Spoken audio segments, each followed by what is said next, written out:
Hello, welcome back to TubeTalk.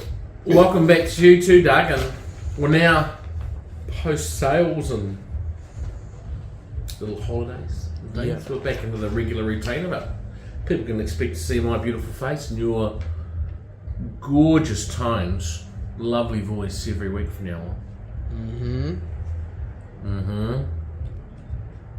How's the start of school been? Yeah, it's been good.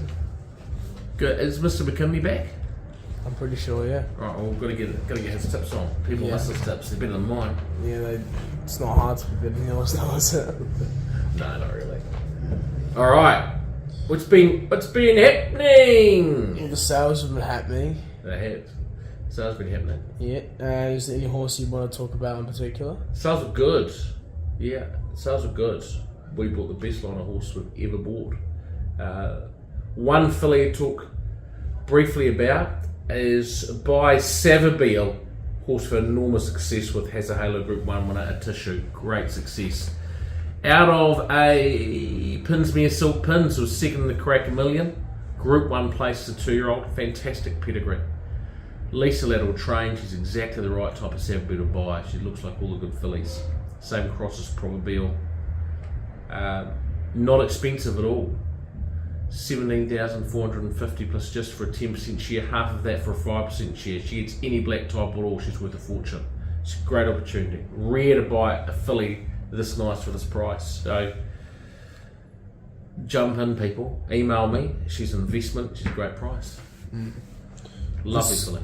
Lovely filly. This week on Saturday at Riverton, race 5 is 7-11. Has been so unlucky. Has so much ability. Got a good draw last start, we wanted to use a draw, ended up getting shuffled back to last on the turn, fresh up, so very frustrating. Loads of ability. She's got Barra 17 of 17, doesn't help. Kavish Chowdhury on board, I think he'll suit her. We'll go back from the draw, get her nice and relaxed, make sure she gets into the open in the straight and gets lots of clear running, you can see her booming home. She's a good filly, just needs a touch of luck. Race 7, Miss Ella. Got sick to death of trying to get good tracks for her in the North Island. So we've sent her south where they've had a gorgeous summer to Riccarton. She steps up to 2,000 metres. Midfield barrier draw of 7. Just Courtney Barnes on board, just look to get her in with a nice cover, nice and relaxed. And she should run really well. I think the steps 2,000 metres suits.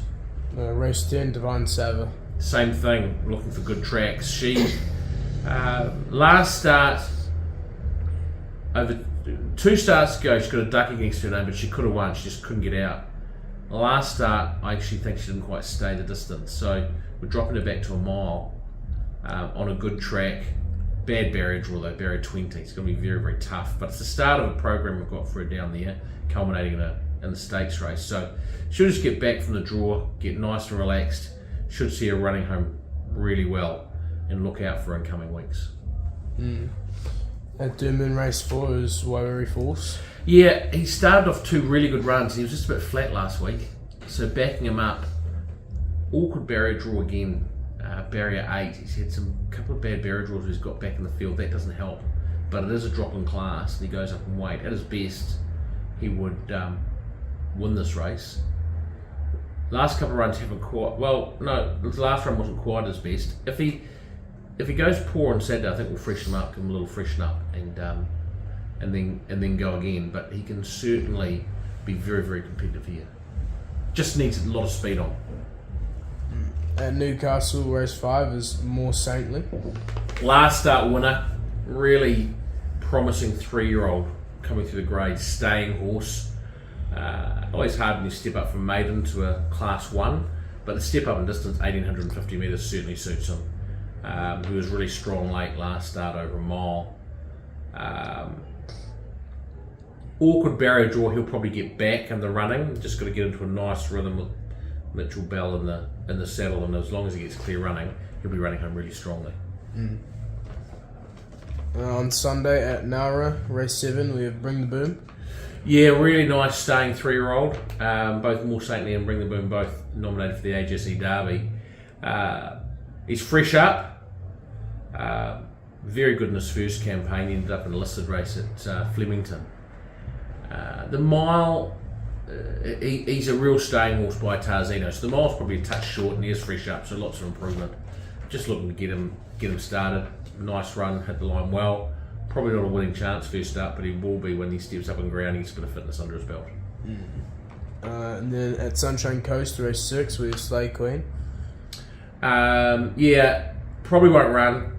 Trialled up good, really happy with her, but she's got barrier 22 over 1,200 metres, so that's impossible. So unless there's a bunch of scratchings, we'll scratch her and wait because she can win first up with a good draw. At Bendigo, race 1, we have Aspiring Bay and Sir Zeno. Aspiring Bay having his very first start.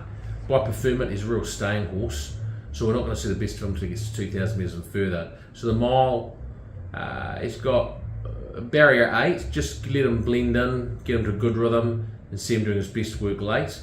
But he'll be better for the experience and better for getting up over ground. Sir Zeno's already had one run where he did that, he got back, ran home really well for 6th. Nice barrier draw 5. I think he can be very effective. I think he's a really good winning chance. He'll be able to settle a bit closer. He learned a lot first up. I think he's a really good chance second up over a mile. Now time for bit of the week. And this bit of the week is at Te Rapa, race 2, which is Master Brutus. Yeah, so Master Brutus is a very good horse.